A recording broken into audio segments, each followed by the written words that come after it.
दर्शकों, topic today के आज के एपिसोड में आप सभी का स्वागत है। पिछले 3-4 महीनों से जहां हम कोविड के साथ जंग लड़ रहे हैं, बल्कि मैं यूं कहूं तो पिछले 4 महीने से कोई अच्छी खबर जो है वो सुनने को नहीं मिल रही। लेकिन आज जम्मू कश्मीर के लिए एक बहुत अच्छी खबर, आज यूपीएससी के रिज़ल्ट्स आए और जम्मू कश्मीर के जो कैंडिडेट्स अपेयर हुए थे उन्होंने, बहुत सारे बच्चों ने, बल्कि जहाँ तक अभी जो मेरी इन्फॉर्मेशन है जब हम ये इंटरव्यू कर रहे हैं, कोई 13 के आसपास बच्चों ने जो है वो एग्ज़ाम्स क्वालिफाई किए हैं।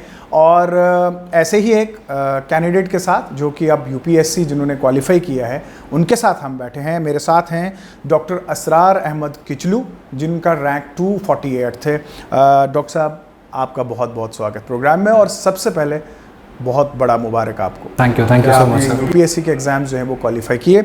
सबसे पहले ये जानना चाहूँगा, आप एमबीबीएस कर रहे थे तो किस तरह से आपने ये डिसाइड किया कि मुझे यूपीएससी जो है वो क्वालिफाई करना है, या दूसरी तरफ से तो आप एमबीबीएस जो है वो कर रहे थे?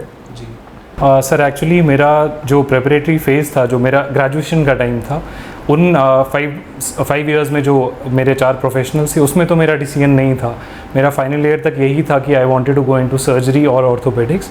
But when once I entered into the internship, उस टाइम पे मुझे फील हुआ कि कुछ मैं दूसरा प्लेटफॉर्म ढूंढ रहा था जिस पे बेटर सर्विस प्रोवाइड की जा सकती है, क्योंकि बहुत सारे पेशेंट आते थे, हम देखते थे कि बहुत सारे इश्यूज़ हैं लोगों को लेके, और ऐसे पर्सनली भी करियर प्रोग्रेशन का मैं सोच रहा था कुछ एक ब्रॉडर प्लेटफॉर्म मिले, कोई डाइवर्स प्लेटफॉर्म मिले।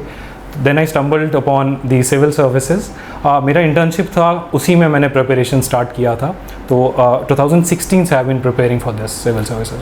आपका तीसरा अटैम्प्ट है जैसे कि आपने बताया, तो तीसरे अटैम्प्ट में आपने जब ये क्वालिफाई किया, और सबसे पहले जो सबसे इम्पॉर्टेंट रहता है, बल्कि अगर आप कोई सीरियल वगैरह देखते हैं तो उसमें भी ये बहुत ही, मैं कहूँगा कि अट्रैक्शन की घड़ी रहती है। मैं आपसे ये जानना चाहूँगा कि आपने जब ये खबर सुनी, आपको किसने बताया, आप कहाँ थे और आपका पहला रिएक्शन क्या था? सर, मेरा एक टेलीग्राम एप्लीकेशन है, उस पर एक फ्रेंड ने मुझे पीडीएफ भेजा। तो स्टार्ट में तो पहले रिएक्शन ये था कि मुझे लगा फेक पीडीएफ है, क्योंकि हमारा मेंस में भी काफ़ी फेक पीडीएफ आ चुकी थी पहले रोल नंबर्स वाली। तो रियलाइजेशन तो अभी तक भी नहीं हुई है, सुबह से कुछ टाइम तो हो गया है, अभी भी रियलाइज़ नहीं हो रहा है, लेकिन खुशी बहुत ज़्यादा है क्योंकि अब काफ़ी टाइम से प्रिपेयर कर रहे थे, घर वाले भी वरीड थे, और बहुत सारे सैक्रिफाइसेस होते हैं पेरेंट्स के भी, आसपास के लोगों के भी।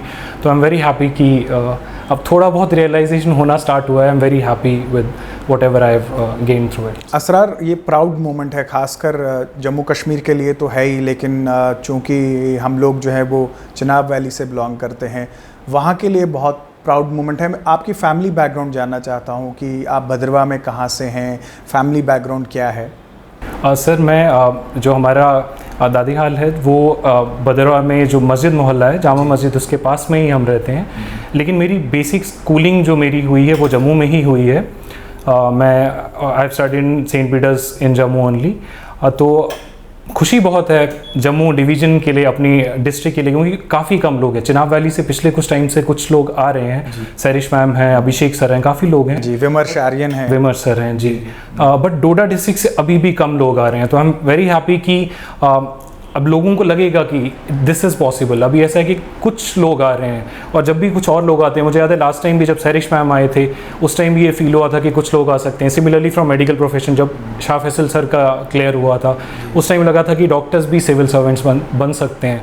तो ये एक प्रोग्रेशन है जो मुझे लगता है इवेंचुअली और भी यंगस्टर्स को मोटिवेट कर सकता है to enter into civil services. जाहिर सी बात है, फैमिली के लिए तो बहुत बड़ी खबर है, बहुत खुशी की बात है। क्या रिएक्शन रहा फैमिली का जब आपने ये डिस्क्लोज़ किया, और सबसे पहले फैमिली को ये खबर किसने दी? हाँ सर, खबर तो मैंने ही दी, उनको पता नहीं था। एक्सपेक्टेशन थी थोड़ी कि 4th इवनिंग में आ जाएगा, मॉर्निंग का किसी ने एक्सपेक्ट नहीं किया था, और मैं चाह नहीं रहा था कि घर वाले टेंस रहे, तो मैंने उनको बोला था कि 10th के बाद आएगा रिजल्ट। तो ऐसा कोई एक्सपेक्ट कर नहीं रहा था। जब मैंने बोला तो पापा तो यहीं पे थे, वो तो बहुत खुश हुए, बट मदर ऑफिस जा रही थी, तो उन्होंने अब लीव लेके वो वापस आए हुए हैं आज के लिए। सभी बहुत खुश हैं। रिश्तेदारों की तरफ से बहुत सारे फ़ोन कॉल्स, मैसेजेस वगैरह आए होंगे, कैसा खुशी का माहौल है और बाकी फैमिली में? सर, सभी खुश हैं, क्योंकि सभी काफ़ी देर से दुआएं कर रहे थे हमारे लिए, और लोग चाहते हैं, जैसे स्पेशली हमारे जो डिस्ट्रिक्ट के लिए के लोग हैं, वो चाहते हैं कि वहाँ पे और काम हो और लोग वहाँ से आएँ, हमारे जैसे और यंगस्टर्स आएँ जो सिविल सर्विस में एंटर करें। सुबह से बहुत कॉल्स आई हैं, फ्रेंड्स की आई हैं, काफ़ी लोगों की आई हैं, काफ़ी लोग हैं जो काफ़ी टाइम के बाद जिनसे कॉन्टैक्ट हुआ है। सभी खुश हैं इस वजह से कि एक तो हम काम आएंगे अपने डिस्ट्रिक्ट, अपनी स्टेट के लिए, अपनी कंट्री के लिए, प्लस एक वही मोटिवेशन रहेगा और यंगस्टर्स के लिए to come and join civil services. जाहिर सी बात है, आप एक इंस्पिरेशन जो है वो बन चुके हैं बहुत सारे यंगस्टर्स के लिए जो ख्वाब देखते हैं यूपीएससी को क्वालिफाई करने के लिए। तो क्या पैगाम देना चाहेंगे आप उनको? सर मैं यही कहना चाहूँगा, the most important thing is it is doable. मुझे याद है जब मैंने पहली बार सोचा था सिविल सर्विस करने का, लगता था कि इट इज़ ऑलमोस्ट इम्पॉसिबल। जो मैं फर्स्ट अटैम्प्ट दे रहा था before taking my preliminary examination, वो फील आ गया था कि I won't be able to crack this examination, और उसके बाद मैं क्लियर नहीं हुआ। This is my third attempt. पहले दो में प्रीलिमिनरी एग्जामिनेशन क्लियर नहीं हुआ, तो वो एक अंडर कॉन्फिडेंस होता है, स्पेशली कमिंग फ्रॉम JNK जहाँ से कम लोग आते हैं, और डोडा डिस्ट्रिक्ट से वहाँ से कोई सिलेक्ट होता नहीं है, तो वो एक फील आता है कि शायद नहीं हो पाएगा। लेकिन मुझे लगता है सबसे इंपॉर्टेंट है एक तो perseverance, hard work, and the most important thing is having confidence in yourself. मेरा पहले दोनों अटैम्प्ट में ये इशू हुआ कि एग्ज़ाम से पहले ही मुझे लग रहा था मैं नहीं कर पाऊँगा, जो इस अटैम्प्ट में नहीं था। तो बी कॉन्फिडेंट। अब तो बहुत सारी अपॉर्चुनिटीज़ अवेल कर सकते हैं, ऑनलाइन एजुकेशन ईजिली अवेलेबल है, अब तो दिल्ली जाने की भी इतनी ज़रूरत नहीं पड़ती है। तो any one can do it. बस इतना ख्याल रखना है कि सेल्फ मोटिवेटेड रहें, रियलिस्टिक गोल्स हों, ये ना सोचें बिना पढ़े भी कि मैं कर लूँगा इजीली, और ये ना सोचें बहुत पढ़ के कि नहीं होगा मेरा। अगर आप मेहनत कर रहे हैं तो इंशाल्लाह हो जाएगा आपका क्लियर। असरार, जम्मू और कश्मीर के जो हमारे डिस्ट्रिक्ट्स हैं वहाँ से बहुत सारे लोग तो आते थे ही, लेकिन पिछले कई सालों से एक ट्रेंड बड़ा सेट हो रहा है। जैसे हम पीर पंचाल की बात करें, वहाँ से बहुत सारे बच्चे जो है वो क्वालिफाई करते हैं, लेकिन आस्ता आस्ता चिनाब वैली में भी ये ट्रेंड जो है वो शुरू हो गया। और पिछले अगर 3-4 सालों के हम रिजल्ट्स देखें यूपीएससी के, हर साल कोई ना कोई बच्चा जो है वहाँ से आता है। तो क्या कहेंगे आप, कितना पोटेंशियल है वहाँ के बच्चों में, या जम्मू कश्मीर के जो बच्चे होते हैं जो यूपीएससी के लिए जाते हैं, कितना कैलिबर है उनमें? सर कैलिबर तो बहुत है, पोटेंशियल, क्योंकि मैं दिल्ली में भी रहा हूँ, 2 साल से रह रहा हूँ, तो ऐसा नहीं, मैंने बहुत लोग हैं जो हमारे साथ और रहे हैं। I stay in Hamdard Study Circle Delhi में, वहाँ पे there are lot of people, मुझे लगता है more than 30 people are there from Jammu and Kashmir, और सभी बहुत अच्छे कैंडिडेट्स हैं, सभी का बहुत अच्छा पोटेंशियल है। मेरे साथ एक और आफ्ताब सर हैं, उनकी भी सिलेक्शन हुई है मेरे साथ में। तो पोटेंशियल बहुत ज़्यादा है। मुझे लगता है वही है कि एक वो फैक्टर था कि लोगों को लगता था शायद नहीं हो सकता। अब जम्मू में लोग आते हैं, यहाँ पे लगता है कि एजुकेशनल जो स्कूल्स हैं, कॉलेजेस हैं, वो बेटर हैं थोड़े इंस्टीट्यूशंस, और दिल्ली जो जाते हैं उनको फील होता है कि वहाँ पे ही ज़्यादा अच्छी कोचिंग मिलती है। अब जो वो एक बैरियर था, मुझे लगता है वो ब्रेक हो रहा है, क्योंकि 1-2 लोग सेलेक्ट हो रहे हैं, जैसे सरिश मैम आए, उसके बाद फील हुआ कि किश्तवाड़ रीजन, डोडा रीजन से भी लोग सेलेक्ट हो सकते हैं, स्पेशली फ्रॉम जम्मू डिवीजन बहुत सारे अब लोग आ रहे हैं। वही एक दूसरे को देख के मुझे लगता है इंस्पिरेशन की बात है। एज सच पोटेंशियल बहुत ज़्यादा है हमारे। सर, आपके सब्जेक्ट्स क्या थे और किस तरह से आप बैलेंस करते थे? जैसे आप तो प्रोफेशनल कॉलेज में थे जहाँ आप MBBS कर रहे थे, लेकिन आप दूसरी तरफ से यूपीएससी की भी तैयारी कर रहे थे, तो मैं चाहता हूं कि इस पे थोड़ा सा आप वक्त दें, क्योंकि बहुत सारे एस्पायरेंट्स हैं जो इस प्रोग्राम को देख रहे होंगे। आपकी जो वर्ड्स होंगे या अल्फाज होंगे, ये उनके लिए गाइडलाइंस का काम करेंगे। तो मैं चाहता हूं कि आप बताएं कि किस तरह से आप डिवाइड करते थे टाइम को। सर शुरू का जो मेरा टाइम था, जब मैंने इंटर्नशिप में प्रिपरेशन स्टार्ट की, तो ज़्यादा टाइम नहीं मैं दे पाता था, क्योंकि ऐसा था कि ड्यूटी हम देते थे, मैं चाहता नहीं था कि मैं ड्यूटी को कॉम्प्रोमाइज़ करूं, तो वहाँ पे टाइम ज़्यादा नहीं मिलता था। स्पेशली 24 आवर ड्यूटी, जैसे मेडिसिन सर्जरी, काफ़ी डिपार्टमेंट्स होते हैं, उसमें टाइम नहीं मिलता है। तो मैं मिनिमम ऐसा करता था कि इमरजेंसी में भी पोस्टिंग हो, मैं अपना न्यूज़पेपर साथ रखता था, तो जब भी कभी लगे कि 10 मिनट तक कोई पेशेंट नहीं आ रहा है, तो न्यूज़पेपर खोल के थोड़ा सा न्यूज़ देख लिया। बट ज़्यादा पढ़ नहीं पाया मैं उस टाइम पे, जो इंटर्नशिप का टाइम था, वर्क के साथ थोड़ा डिफिकल्ट होता है मेरे लिए पर्सनली था। But after that, once I started preparing for this, after I completed my internship, तब तो पूरा टाइम इसी में डेडिकेट किया हुआ था शुरू में। टाइम अगर मैं मैनेजमेंट का टोटल बोलूँ तो मुझे लगता है एक स्मार्ट वर्क चाहिए, लेकिन हार्ड वर्क भी चाहिए। काफ़ी लोग बोलते हैं कि कम टाइम करो लेकिन अच्छे से पढ़ो। Minimum of 6 to 8 hours per day आपको सस्टेन चाहिए फॉर अ ईयर, और साथ में ये कि गाइडेंस मिलती रहे। कुछ ऐसे सीनियर्स हैं, जैसे मैं हूँ, बहुत सारे लोग होंगे जिनका अभी क्वालिफाई हुआ है या इंटर्नशिप जिन्होंने इंटरव्यू दिए हुए हैं, वो आपको गाइड कर सकते हैं। मुझे बहुत सारे लोग हैं जो मेरे सीनियर्स हैं जिनसे मैंने, जैसे रिहाना बशीर है, वो मेरी ही बैचमेट रही है, last year she got 187th rank. तो मैंने उनसे काफ़ी इंटरव्यू के टाइम पे गाइडेंस ली, कैसे क्या करना है। उनका भी मेडिकल साइंस ऑप्शनल था। एक गाइडेंस चाहिए और हार्ड वर्क चाहिए, दैट इज़ मिनिमम रिक्वायरमेंट। साथ में जैसे आपको ऑप्शनल सब्जेक्ट चूज़ करना है, मेरा पर्सनली मेडिकल साइंस था, क्योंकि मेरा जो बैकग्राउंड था, मेरी ग्रेजुएशन उसी में थी। अब तो ऑनलाइन इतने वीडियोज़ अवेलेबल हैं, आप 5-6 जो भी आपको ऑप्शनल अच्छे लग रहे हैं, आप एक वीडियो देख लीजिए सबका, आपको खुद लग जाएगा कि आपका कहाँ पे इंटरेस्ट बन रहा है। तो ऑनलाइन बहुत सारे अवेलेबल है और थोड़ी बहुत गाइडेंस लेते रहिए। अगर आपको लग रहा है कि बिल्कुल ऑप्शनल का समझ नहीं आ रहा है तो आप कोचिंग ले सकते हैं, ऑनलाइन भी कोचिंग अवेलेबल है, या आप दिल्ली जा सकते हैं। But it is easily doable, ऐसा नहीं है कि नहीं कर सकते हैं। मुझे लगता है बस मेहनत चाहिए, हार्ड वर्क चाहिए, minimum 6 hours of hard work per day, उतना तो रिक्वायरमेंट होगा इसके लिए। जी असरार, जाहिर सी बात है, अब आप एक ब्यूरोक्रेट बन चुके हैं, एक सिविल सर्वेंट बन चुके हैं। किस किस्म के सिविल सर्वेंट होंगे आप, क्या ख्वाब है आपका, और ख़ासकर अपने इस जम्मू कश्मीर को मद्देनज़र रखते हुए, यहाँ के हालात को मद्देनज़र रखते हुए, यहाँ की टोपोग्राफ़ी को नज़र रखते हुए, या यहाँ के जो लोग हैं उनके हालात को मद्देनज़र रखते हुए, किस किस्म के सिविल सर्वेंट आप होंगे?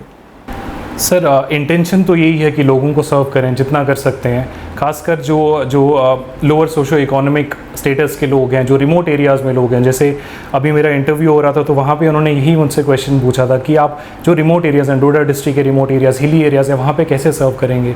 तो मेन इंटेंशन वही है, जहाँ पे अभी सर्विसेज नहीं पहुँच पा रही है वहाँ पर जितनी हम बेहतरी कर सकें, इंटेंशन तो वही है। आगे अब अभी पता नहीं है एग्जैक्टली कि कौन सी स्टेट मिलेगी, कौन सी सर्विस मिले। अगर हमें अपॉर्चुनिटी मिलती है JNK में सर्व करने की या कहीं भी बाहर भी, तो मेन इंटेंशन यही रहेगी कि लोगों के साथ पर्सन टू पर्सन कॉन्टैक्ट हो, फील्ड लेवल पे वर्क करें और जितना काम कर सकते हैं हम उनके लिए अपना मैक्सिमम टाइम डिवोट करें। Coming from the medical background, एक चीज़ है कि 24 आवर ड्यूटी, 36 आवर ड्यूटी, उसकी हैबिट हो गई है नाइट ड्यूटीज़ की, तो डे एंड नाइट वो भी इशू नहीं रहेगा। हम हर टाइम वर्क करने की कोशिश करेंगे जितना भी अपनी तरफ से कर सकते हैं लोगों की सर्विस के लिए। सर अच्छा, बहुत सारे कैंडिडेट्स होंगे जो आने वाले वक्त में जो है UPSC में जाएंगे, क्या पैगाम उनको आप देना चाहेंगे, क्या उनको आप कहना चाहेंगे ताकि एक बैलेंस वो मेंटेन कर सकें, वो वक्त को भी मद्देनज़र रखें और ये भी हो कि वो कोशिश जो उनकी है वो हार्डवर्क अगर कर रहे हैं तो वो पाए तकमील तक पहुँचे? सर, पहले तो बेसिक से स्टार्ट करना होगा। पहले पता होना चाहिए कि पढ़ना क्या है। काफ़ी लोग हैं जो न्यूज़पेपर स्टार्ट करते हैं पढ़ना और 2-3 घंटे लगा देते हैं पढ़ने में, पता नहीं होता क्या करना है। तो मोस्ट इंपॉर्टेंट इज़ आप सिलेबस को एक बार डाउनलोड कर लीजिए। प्रीलिम्स का भी सिलेबस है और मेंस का तो क्लियर कट सिलेबस है, कीवर्ड सारे लिखे हुए हैं, GS 1 2 3 4। उसको गो थ्रू दैट एक बार अच्छे से आप पढ़ लेंगे, आपको आइडिया लग जाएगा न्यूज़पेपर में जो पढ़ रहे हैं, आप बुक्स में जो पढ़ रहे हैं, वो बेसिक चीज़ें आपको क्या पढ़ना है, क्या स्किप करना है। UPSC में एक मुझे लगता है क्या पढ़ना है उससे ज़्यादा इंपॉर्टेंट ये होता है कि क्या नहीं पढ़ना है। तो वो एक चीज़ माइंड में रखना बहुत इंपॉर्टेंट है। साथ में न्यूज़पेपर एक जो पर्सनली मुझे बेटर लगता है, जैसे द हिंदू है, इंडियन एक्सप्रेस है, वो तो डेली का पढ़ते रहिए। जब आप स्टार्ट करते हैं, शुरू में बुक्स पे जाने से पहले एक बार आपको थोड़ा सा आपको आइडिया हो जाए कि वर्क कैसे करता है गवर्नेंस, उसके लिए। साथ में बेसिक जैसे NCERTs है, वहाँ से स्टार्ट कीजिए आप। 6th की NCERT से just go through the NCERTs, जो भी आपकी बेसिक बुक्स हैं, rather than cramming the things.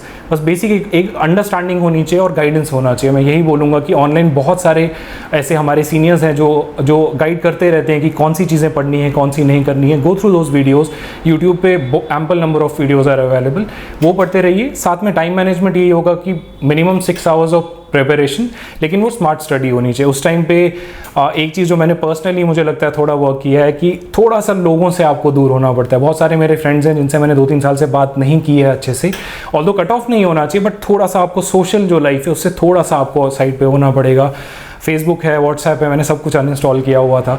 तो क्योंकि आपको मैक्सिमम टाइम देना है, हार्ड वर्क करना पड़ेगा इस चीज़ के लिए। ऑल ओवर द इंडिया लोग वर्क कर रहे हैं, तो कंपटीशन इज़ वेरी हाई। उसके लिए टाइम आप डिवोट करते रहें, लेकिन फिर से मैं वही बोलूँगा, स्टे मोटिवेटेड, स्टे कॉन्फिडेंट। आप मेहनत करेंगे तो इंशाल्लाह क्लियर हो जाएगा। असर, आपका रोल मॉडल कौन है?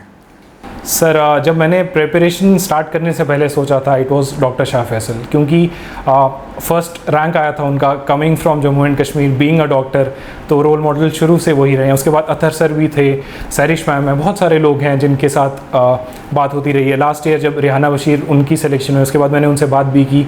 तो ये लोग हैं जो लगा कि इट इज़ वेरी डूएबल। हम जैसे लोग हैं, कुछ बहुत हम्बल बैकग्राउंड से आते हैं, तो वो फील आता है कि हम इजीली अचीव कर सकते हैं, हम जैसे लोग भी। अच्छा, आज आपने जब ये मंजिल हासिल कर ही ली है तो मुझे बताइए इसका क्रेडिट किसको देना चाहेंगे आप? सर क्रेडिट तो सबसे पहले ऑलमाइटी अल्लाह को, क्योंकि इस पूरे पिछले 2 साल बहुत डिफ़िकल्ट रहे हैं, लेकिन ये वाला जो दिस ईयर जब मैं प्रीलिम्स से प्रिपेयर कर रहा था इस टाइम तक, तो मुझे ऐसा फील हुआ जैसे वो एक ईज़ था जो पिछले 2 साल में मुझे नहीं फील हो रहा था।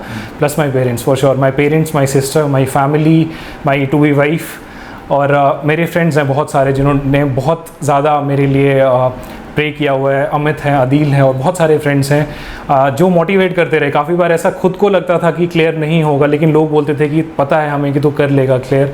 तो वो एक सॉर्ट ऑफ मोटिवेशन फैक्टर था जो फैमिली फ्रेंड्स का, वो बहुत ज़्यादा इंपॉर्टेंट रहा है। असरार, फैमिली का कितना सपोर्ट मिला आपको? सर पूरा सपोर्ट मिला है। मुझे लगता था कि एग्ज़ाम सिर्फ मेरा नहीं है, मेरे पेरेंट्स का भी एग्ज़ाम है। साथ में उन्होंने ये भी हेल्प की है मुझे कि अगर आप क्लियर भी होता है कि आपको you have to stay humble. मेरी सिस्टर जैसे हमेशा मुझे ये बोलते थे कि आप क्लियर भी हो रहा है, ज़्यादा बात नहीं करो, होना होगा हो जाएगा, ज़्यादा आपको फील नहीं करना है कि कुछ बहुत बड़ा आपने अचीव किया है। अगर आपका क्लियर हो भी जाता है तो मोटिवेशन में भी हेल्प किया, इस चीज़ में भी हेल्प किया टू स्टे ग्राउंडेड, कि आपको रियलिटी पता हो this is a very big responsibility. Achievement से ज़्यादा आप एंटर कर रहे हैं हमें, तो we have to work for people. तो उस चीज़ में भी लोगों ने थोड़ा सा अलाइन करने की, जो मेरी फैमिली है स्पेशली, उन्होंने अलाइन करने की बहुत हेल्प की है उस चीज़ में मुझे।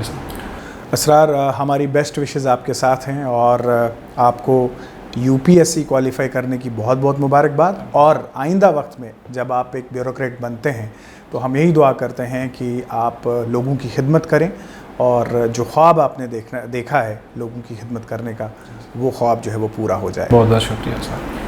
तो कहते हैं इरादे जिनके पुख्ता हों, नज़र जिनकी खुदा पर हो, तला तुम खैज़ मौजूद से वो घबराया नहीं करते। तो doctor Asrar is the example. और ये शेर मैंने इसीलिए कहा कि रुकावटें, परेशानियाँ, डिफ़िकल्टीज़, ये सब चीज़ें आती हैं, लेकिन जब किसी मंजिल को आपने हासिल करना हो तो इन सब परेशानियों को, इन सब मुश्किलात को जो है वो आपको पार करना होगा।